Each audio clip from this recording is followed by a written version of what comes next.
What's going on? Ryan Troy back with another video for you today. And this week I'm joined with Anthony Toglife. What's happening? And we're about to bring you another video on something that's going to help you newer photographers jumping into the photography business. Now, we put together a list. I have a list and he has a list of the best, or I'm not even going to say the best, but just a nice way to start off a photography business with only $3,500. So not that much. If you don't have all the money to spend on all of the bigger things, we probably have put something together with that in the future. But if you have a lot of money to spend, you probably did your research on what you should get. It's a lot of great options out there. We got the holiday season coming up. We got Black Friday coming up, a lot of deals. I will make sure I link all of this stuff down below in the description so you can get down there and you can see exactly what we're using. Now, Anthony, how you doing? Man, I'm feeling good, feeling great, brother. Great. So this is what I'm gonna do. I'm gonna let you start off with your list. Okay.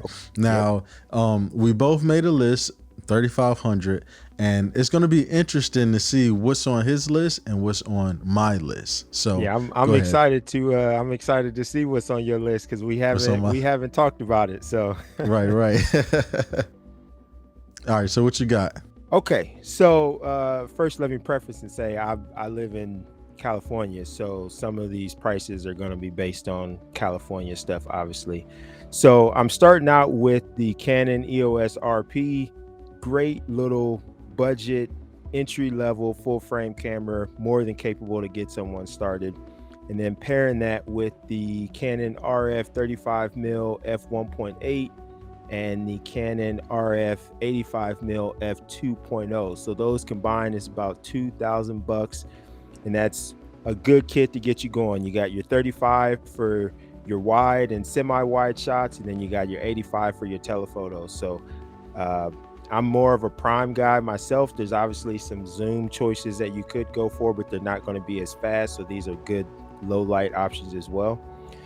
So then I have the Low Pro Adventura SH140 shoulder bag to put all that stuff in, because you need to be able to carry your gear around.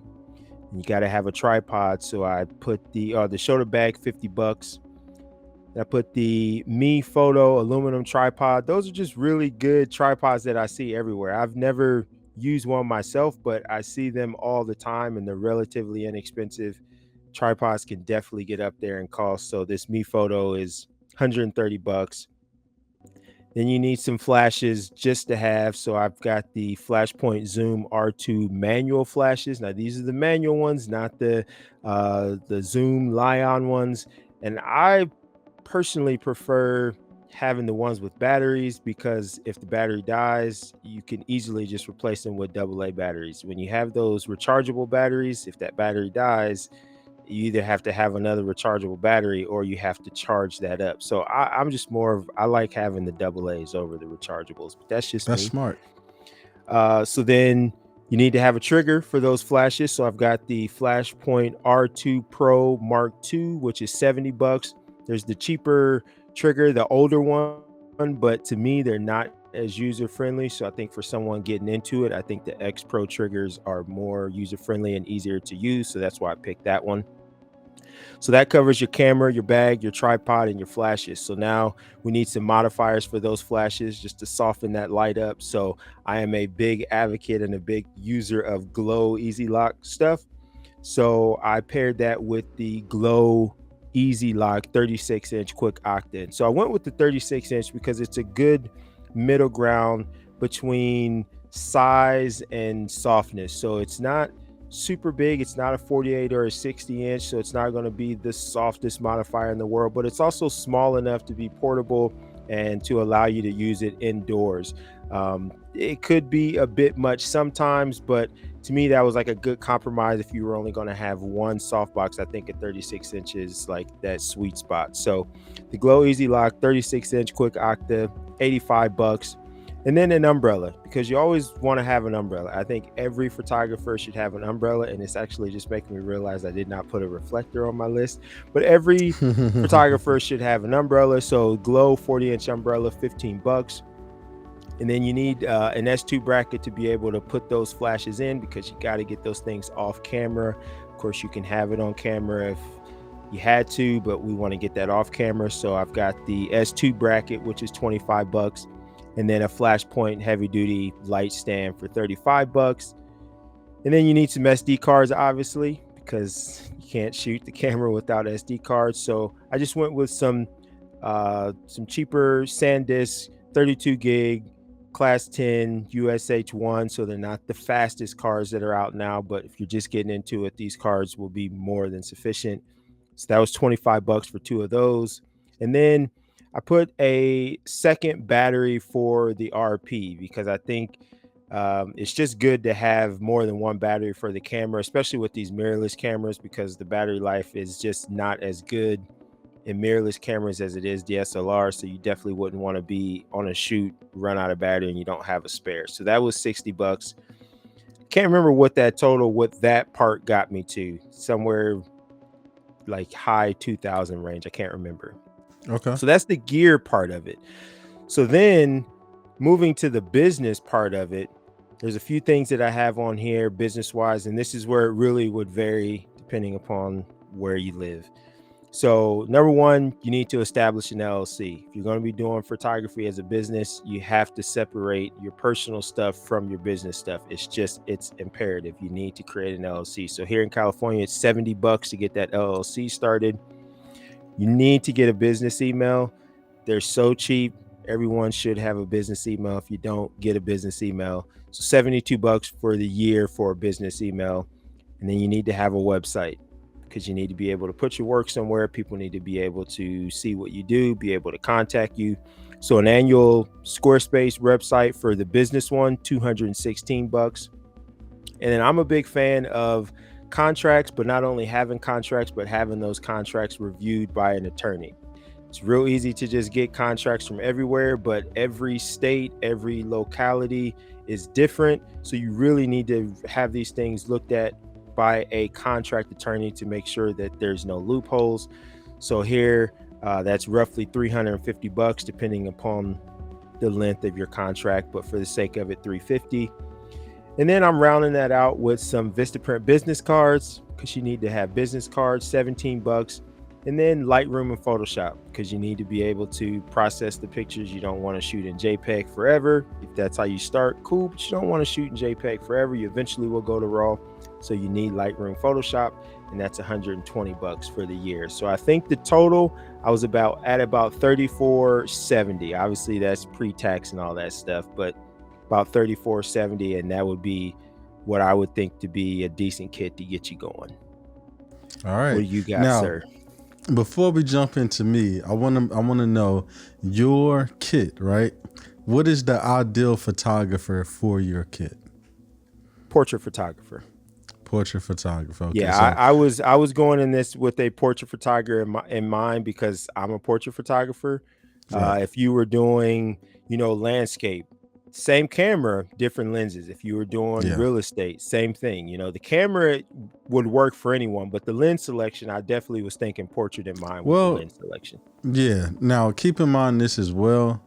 He said the camera, and I shoot Nikon.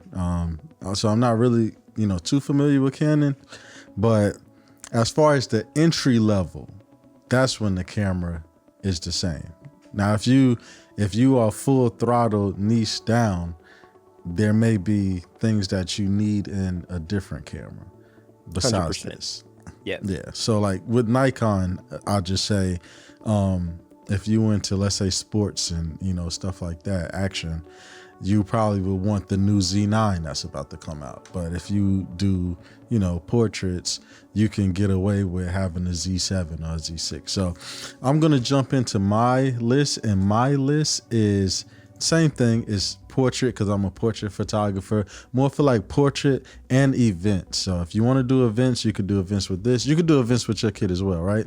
Like Absolutely. As far as like, yeah. So boom, we got a portrait event. So my list is right here. So let's start off with this. All right. Hope you're ready. I'm excited. Okay.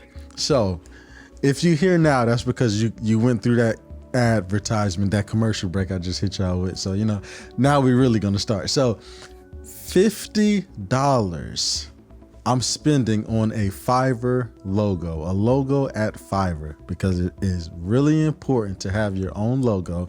As you can see right here, I'm wearing not my YouTube logo, but this is just, it's the middle of the night and, you know, it's kind of cold. So this is just my Ryan Troy photography sweater. I'm going to go with the Squarespace. Now, unlike Anthony, I'm going to do monthly payments instead of paying for the whole year. So I got that roughly around 20 bucks. All right. For the body that I'm going with, I'm going to go with the Nikon Z5. Okay. That's at $1,300. That is Nikon's entry-level camera into the full frame. You could get away with a Z50, but I just think at this price of this Z5, you might as well go full frame all the way. Okay. So after that, I have the 85mm 1.8 Z mount lens, and that is $700. Okay. Also have a 50mm 1.8 that comes in at $500. Now, those are the only two lenses that I have on my list. Okay, no zooms or anything like that, but these are two great focal lengths. The 85 is gonna get you beautiful portraits where you could just blow out the background, separate, you know. So that'll be good for that. And then 50 is if you want to do anything and get full body, you don't have to step that far back and get it. A 35 is great too, but Nikon 35 is a little bit on the expensive side. I think it's it's close to the price of the 85, and I would rather have an 85 than a 35. So I also have two SD cards because this camera actually takes SD cards and not CF Express, and it has two card slots if I'm not mistaken. So I got these two at $60. They were $30 a piece. Once again, I have everything linked down below. Now, I'm gonna go with, for my lighting, all right? Because if you're starting, even though I want you to get into off-camera flash, that may not be a thing right now for you, okay? So for what I have for you is the Godox V1 coming in at $260. Now, this is a bold choice, and Anthony kind of told you why when he gave you his list, is because with the V1, it doesn't take battery. So once that goes dead, you kind of messed up. So if you had a different type of flash, you would be able to, you know, if your batteries die, you'd be able to replace them. So if you decide that you don't want the V1, there are other options from Godox that's cheaper. So you could go with that. I got a reflector because the reflector is extremely important at 37. Hey, listen, I always have a reflector next to me, you know? But I got a reflector at $37. Now I got a Tarion bag, right? Camera bag, $29. This bag is really nice. It's not the bag I use. The bag I use is the same brand, but it's way more than $29. But you could get away with this. I have a lot of equipment. Anthony, you see what I come with when I shoot? Oh, yes. He definitely has a lot. I have a lot of things that I come with. So I have the Photoshop and Lightroom subscription, and if I'm not mistaken, that's $10 a month, right? Or $10.99 or something like that. Yeah, so I have that. Yeah, I have that. All right. Another thing that is extremely important, and a lot of people look over this, okay? Now, I don't care which gallery you get, but please get a gallery for when you're delivering pictures to your client. It will make your job easier. It's going to make you look way more professional. It's just a great thing to have. Now, I recommend Piktom, and their cheapest package is our cheapest subscription is about $17 a month. Get it, and especially starting out. The other ones go based off of the gigabytes that you upload to it, if I'm not mistaken. I pay for like the most expensive one, and I also pay yearly, so I don't have to deal with that. But you pay per month. Don't worry about it. You don't have to do that. Now, I put a LLC, and with the LLC, it should not be no more than $125. It's definitely going to be different prices no matter where you live, but I have that at that. Now, I also have $150 towards business cards. Me and Anthony is probably going to have a talk about this. I'm not fond of business cards, but But when I first started, I definitely was. And I think that if you're just starting, I think it could be helpful and beneficial to you. I'm pretty much at a point now in my career where I can say no to a lot of people and still be all right. And I'm real picky about who I work with because I want the best experience. So I don't want somebody to have business cards and be like, hey, I know this photographer. And no, I want people to come to me because they like my work. So I'm more on the come to me because you like me. And you're going to see how I really do that with the last thing that's on my list. So after that, I say a business bank account, and I'm not sure how much my business bank account cost to start because I had it for so long. So do you have a business bank account, right? Yeah, and you know what? The crazy thing is that was on my mind as I was doing the list, and then I got pulled away and came back and completely forgot about it. Yeah, Right. it's $100. You got to have Okay. $100 to put in there to start it. Okay, so $100. Let's go with that. I go with Bank of America for mine. So yeah, $100. Now the reason why is because, and I'm pretty sure that he definitely probably wanted it on his list because he put LLC on his list. And in order to get a business bank account, you gotta have an LLC. If I'm not mistaken, at least I know that was a requirement for me. I had to show my, what is it called? Your articles of Incorporation or whatever. incorporation. Yeah, I had to show my articles of incorporation. Now this stuff may scare you, but I promise you it is very, very easy. Okay. Start doing the LLC is very, very easy. And then when I moved to Ohio, I did my LLC and I got denied because I filled one thing out wrong and yeah, it kicked it out, and I was like, you gotta be kidding me. And I think I had to wait like 30 days or something before I could reapply, but they gave me my money back. That was a good thing. They gave me my money back. So then I just used it over again for it, okay? Now, I use Square, which is squareup.com for all of my transactions. So anytime I do my invoices or anything like that, and this is free. The only difference is they take a cut, but it's not a big cut. It's like a real small cut when you have your transactions done. So let's say you charge $50 for a deposit and you send them an invoice through email. They could pay with Apple Pay, Google Pay, their debit card, their credit card. Now you may have customers that don't have money, but they have good credit and they can book you through that. This is the best thing about being able to take digital payments. You are able to not rely on people just having cash, but also rely on people having credit. So let's say it's $50. I think I would get like $58. And then if I want that money instantly, I think they take a little bit more. So let's say, I know I just said that wrong because I said $48, and then $47 will hit. When I do deposits, if I do a $50 deposit, $47 hit my bank account. So whatever they take between the transaction and me taking my money instantly instead of waiting those few days, how you have the options to wait a few days for certain things for it to be free, I know I want my money instant. I made it, give it to me right now. All right, cool. Now, this is something that I want you to do if you're new, because I was here with $248 remaining.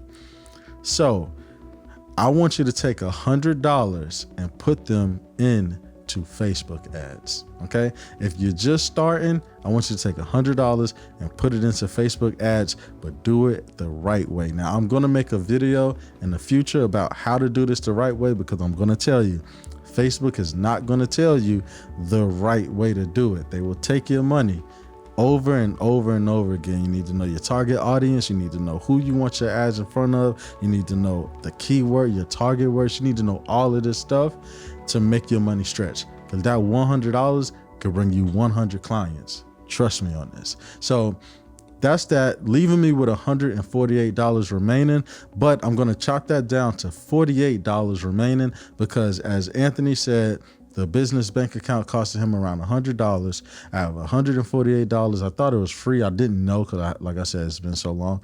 So let's put the 100 to that, leaving us with $48 remaining. What do you think about that?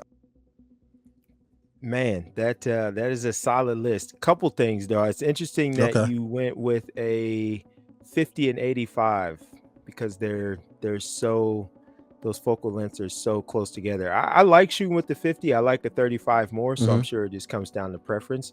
Right. And then, yeah, the Facebook ads, didn't even think about it, but I think you hit the nail on the head. You have to know your target audience, Right. because otherwise, with any of those, any kind of ad services, you can blow through your money real quick if you Real don't quick. get precise on who you're targeting and who you want Yes. those ads to get in front of. And let me give you guys one tip, okay? A lot of, I'm just going to be completely honest. I'm just give you one tip with this. Do not target men in these ads unless you shoot men.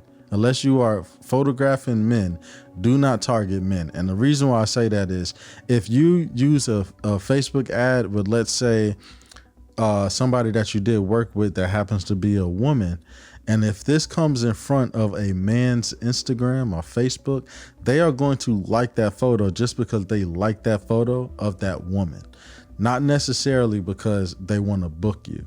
And that's just going to start driving your money down because as it's getting clicks, Facebook like, yes, this is doing good. And then they start pushing it to more people like that. You don't want that. Listen, if you do family portraits, just know it's a good chance the woman in that relationship, whether it's a girlfriend or a wife, is going to be the one that reach out for that. Women really book us the most. Who do you get booked from the most? Well, I was just gonna say, I agree with you 100%. Most, Right. I would say almost, I don't know a percentage, but I would say easily it's somewhere in the 90% range. Right. If there's a guy at a shoot, it's not because he wanted to be there. It's almost always the female that's booking the shoot, that's planning the shoot, that's got the guy coming out to do the shoot. And he's just, even for like engagement photos, like the guy, if they had a choice, they would not be there taking pictures. Like I can get them loosened up and get them to enjoy it, but you're not going to have guys reaching out to you. Right. I don't know. Honestly, dude, I don't even know the last time headshots. I'll get guys to reach out to me for headshots. Outside of that, I don't know when I had a guy book me for anything other than especially for a family session. It's usually the wife. And even if the guy wants to, he still may have his wife do that and plan it and stuff like that. So that's we can go on forever about this. This is more for this list. I think we did a pretty good job on this list. I like your list. I definitely like my list. We'll get into reasons on that 85 and 50 subject maybe in another video, because that's another topic we could cover as well. But if you are on a budget, this is the perfect list for you. Now, I wish I did have somebody that shot Sony so I could give you more of this is what you should do if this is the type of camera. I'm not real familiar with Sony cameras, which is why I'm happy that Anthony was here, because he's familiar with Canon cameras. But if that's something you'd like to see, let me know down below. Or if you are a Sony shooter and you have a list, no matter what shooter you are, if you have a list that you think somebody could benefit from, leave it below in the comment section. Okay? For sure. All right, I guess we're out. See you in the next video. Peace.